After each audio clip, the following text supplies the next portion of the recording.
اعوذ باللہ من الشیطان الرجیم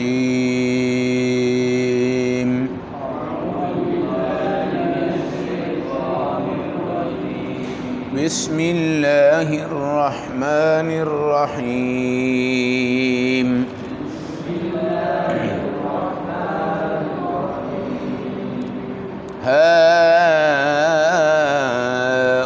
هؤلاء قوم اتخذوا من دونه آلهة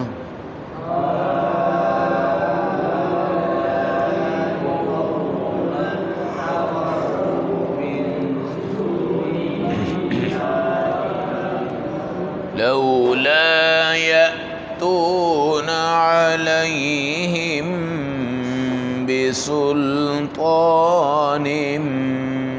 بين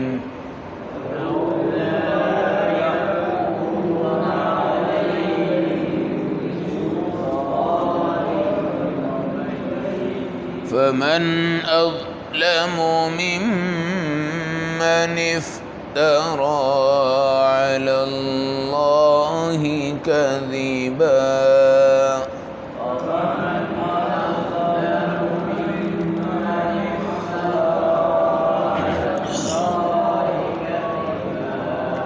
صدق اللہ العظیم۔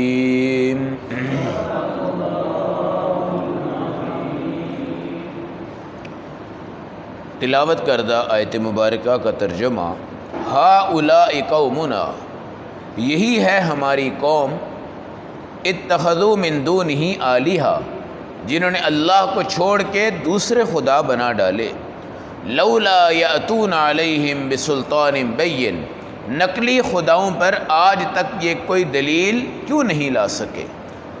فمن اظلم، کون ہے جو بڑا ظالم ہو، ممن افترا علی اللہ کذبا، اس بندے کے مقابلہ میں جو اللہ پہ جھوٹ باندھتا ہو۔ آیت نمبر 15، پارہ نمبر 15، سورۃ الکہف۔ یہ قوم جو اس دور میں تھی جب اصحاب کہف تھے، وہ 7 مجاہد تھے جو اللہ کے نام پہ مر مٹنے پہ تیار تھے اور قربانی پہ تیار تھے، اور جان مال کو بھی اللہ کے نام پہ قربان کر رہے تھے۔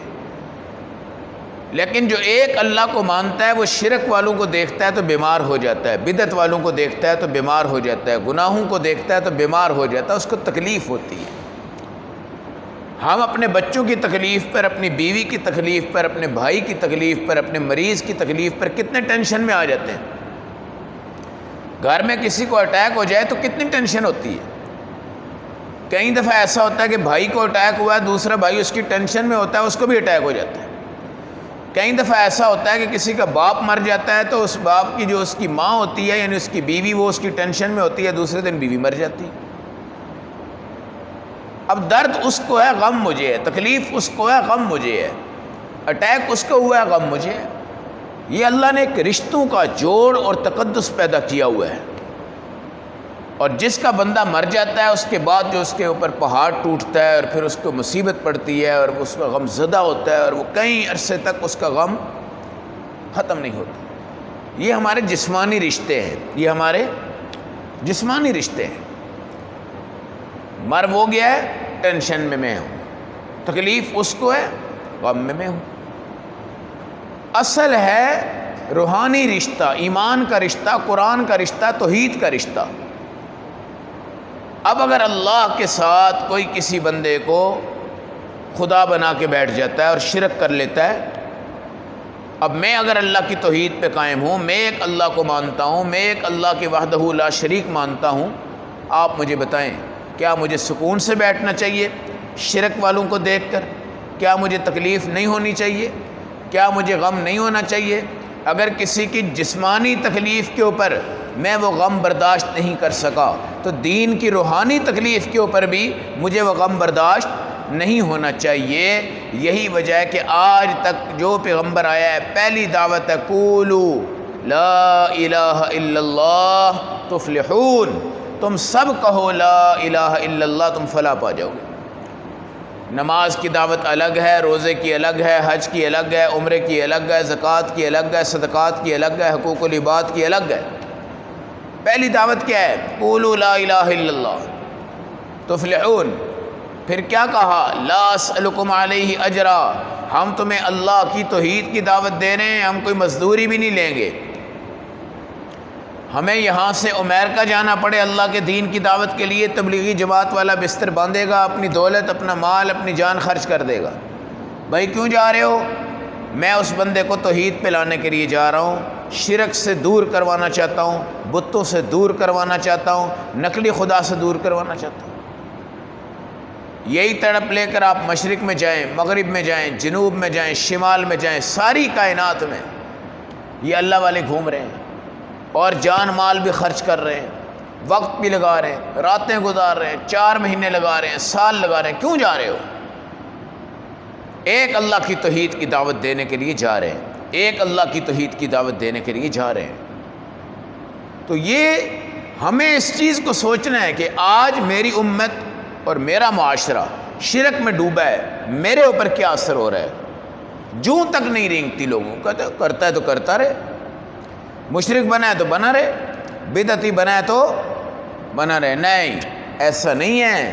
اگر جسمانی تکلیف پر تم اپنے بھائی کو فوراً اٹھا کے لے جاتے ہو اسپتال، پھر دوسرے اسپتال، پھر تیسرے اسپتال، کام نہیں چلا تو حکیم کے پاس، طبیب کے پاس، کام نہیں چلا تو پیر کے پاس، فقیر کے پاس، ایک بھائی کی تڑپ آپ، وہاں تو اس کا جسم ضائع ہو رہا ہے اور یہاں اس کا ایمان بگڑ چکا ہے، یہاں اس کی جہنم پکی ہے، یہاں پر اس کو اللہ بھی معاف کرنے پہ تیار نہیں، یہاں پہ نبی اس کی سفارش پہ تیار نہیں، یہاں پہ قرآن اس کی سفارش پہ تیار نہیں۔ وہ تو ہلاک ہے، ہلاک ہو رہا ہے، ہلاک ہو جائے گا، ہلاک ہو کے مرے گا، مشرک ہو کے مرے گا۔ اب میں بے فکر کیسے بیٹھ سکتا ہوں؟ یہ تصور ہے۔ اب اگر میں بے فکر ہوں، اگر میں بے فکر ہوں، اس کا مطلب میرے اپنے ایمان کا معیار گرا ہوا ہے، اور اگر میں دن رات اس کے پیچھے لگاؤں، شرک نہ کرو، شرک نہ کرو۔ قرآن یہ کہتا ہے ہؤلاء قوم اتخذوا من دونہ آلیہ، یہ ہماری قوم ہے جس نے اللہ کو چھوڑ کے اور خدا بنا ڈالے ہیں۔ لولا یاتون علیہم بسلطان بین، اگر ان کے خدا برحق ہیں تو اس پر کوئی گواہ لے کے آئیں، کوئی دلیل لے کے آئیں، کوئی چیز لے کے آئیں، ہمیں دکھائیں ان کو خدا کیوں بنایا ہوا ہے، ان کو خدا کیوں بنایا ہوا ہے۔ فمن اظلم ممن افترى علی اللہ کذبا، جھوٹ کئی قسم کا ہوتا ہے، جھوٹ کئی قسم کا ہوتا ہے۔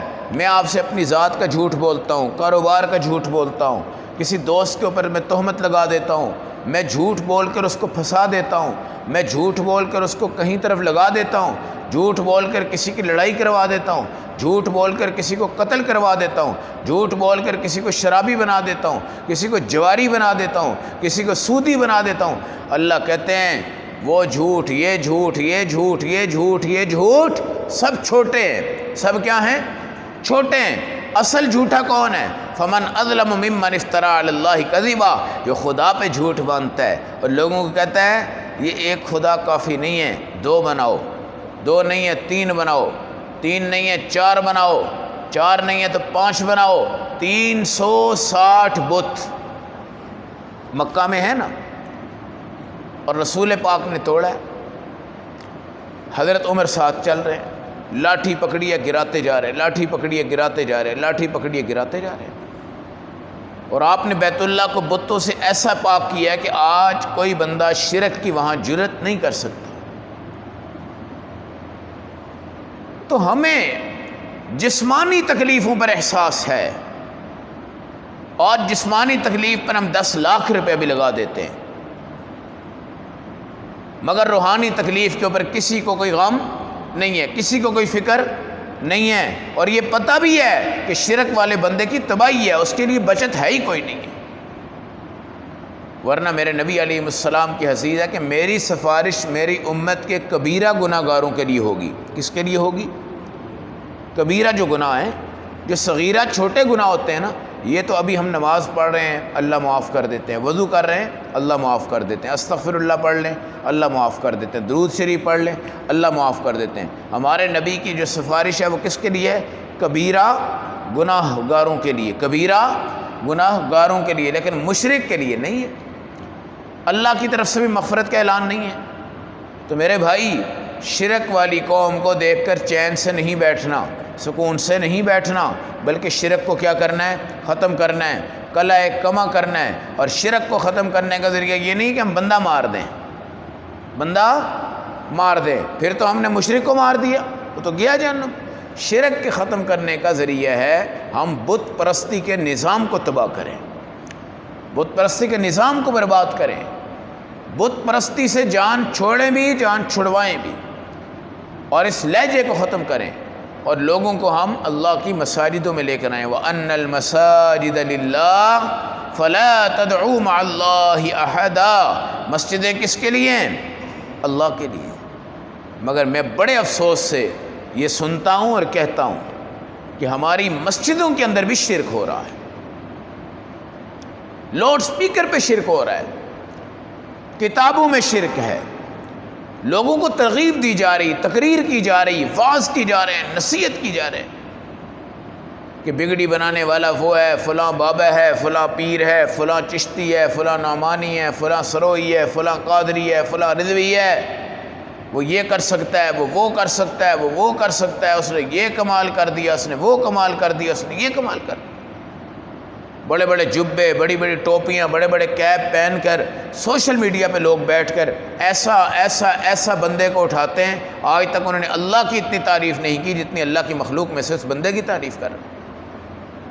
اب سوشل میڈیا پہ سننے والا نوجوان شرک کو گناہ ہی نہیں سمجھتا، اور وہ آئے دن پیروں اور فقیروں کے پیچھے جب اس کے کام کوئی ہو جاتے ہیں تو وہ دل میں جو ہے نا، دل میں اس کی اتنی عقیدت، اتنی محبت لے جاتا ہے کہ وہ خدا کی اتنی عقیدت، اتنی محبت دل میں نہیں رکھتا۔ تو یہ بہت بڑا لمحہ فکریہ ہے۔ ہم نہیں شرک کرتے، اللہ کا شکر ہے، اس پہ شکر ادا کیا کرو، لیکن جو ہماری امت شرک کر رہی ہے اس میں ہمیں پرسکون ہو کے نہیں بیٹھنا چاہیے، پرسکون۔ لوگ کہتے ہیں نا یار یہ اللہ والے جو دین کی دعوت دیتے ہیں، اللہ سے ہوتا ہے، اللہ کے غیر سے کچھ نہیں ہوتا، اللہ سے ہوتا ہے، اللہ کے غیر سے کچھ نہیں ہوتا، اسی لفظ پہ رٹتے ہیں غور ہے زور ہے، اسی لفظ پہ رٹتے ہیں غور ہے زور ہے۔ اصل مقصد ہی یہی ہے، آپ شرک کا میدان ختم کر دیں، توہین کا میدان سجا لیں، جو عمل ٹوٹے پھوٹے ہوں گے انشاءاللہ اللہ آپ کو کامیاب کر دے گا۔ اور اگر آپ کے بھرپور اعمال ہوں لیکن آپ کے اندر شرک پایا گیا تو ایک ذرہ بھی اللہ کے ہاں قبول نہیں ہوگا۔ اس لیے بھائی شرک سے بچانا ہے دنیا کو، شرک سے بچانا ہے دنیا کو، اور بچانا کس طرح ہوتا ہے؟ دین کی دعوت دینے سے، دین کی دعوت دینے سے۔ اللہ ایک ہے، اللہ ایک ہے، اللہ ایک ہے۔ اور جو مسلمان ہیں وہ سورۃ الاخلاص زیادہ پڑھیں، قل هو اللہ احد اللہ الصمد، اور آیت الکرسی کو زیادہ پڑھیں۔ سورۃ الحشر کی جو آخری آیتیں ہیں یہ 4 لازمی پڑھا کریں، انشاءاللہ آپ توحید پہ مریں گے، توحید پہ دنیا سے جائیں گے۔ اور اب یہ اصحاب کہف کا واقعہ ہے جو توحید میں کمال مہارت رکھتے ہیں، اور اللہ کی توحید کا کوئی سمجھوتا نہیں، کوئی سودا نہیں، کوئی خوف نہیں، کوئی ڈر نہیں، کوئی چکرش نہیں۔ میرا اللہ بھی پھر ان کو کس طرح نوازے گا آپ دن بدن دیکھتے جائیں گے کہ اصحاب کہف کی شان کیا ہے، ان کی عزت کیا ہے، ان کا مرتبہ کیا ہے، ان کا رتبہ کیا ہے، اور ان کے پاس کوئی اور علم نہیں ہے، کوئی ڈگری نہیں ہے، کوئی ڈگری نہیں ہے، صرف کیا ہے؟ اللہ ایک ہے۔ دنیا کہتی ہے اللہ 2 ہے 3 ہے 4، ہم دنیا کے ساتھ نہیں رہیں گے، اللہ کے ساتھ رہیں گے۔ اللہ ہم سب کو عمل کی سمجھ کی توفیق عطا